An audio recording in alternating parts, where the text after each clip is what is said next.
Here we have some problems that have to do with fractions or percents of a whole. And the important concept to know here is how much is a whole. In terms of a fraction, a whole is the number 1. But that could be 2/2 or 3/3 or 4/4 or 5/5 on up to infinity. All of those equal 1. And when we're talking about percents, the whole is 100%. So those are two important factors, knowing what the whole is with a fraction and what the whole is with a percent. Let's look at this first problem here. It says Niall has eaten 4/5 of his cereal. What fraction of his cereal is left to eat?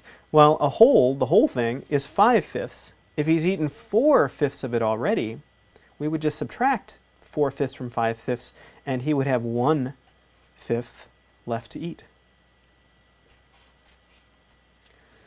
This next one says, if 17% of the library books were returned on time, what percentage of library books were overdue? Well, 100% is the whole.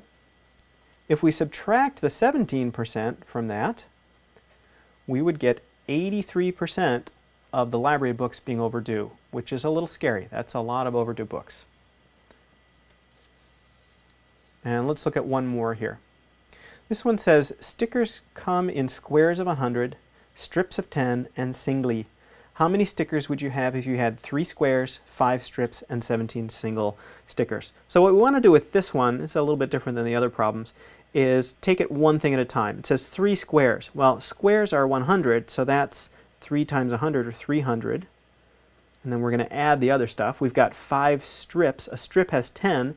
5 times 10 would be 50. And then 17 single, those are just 17. We add all that together, we get 367.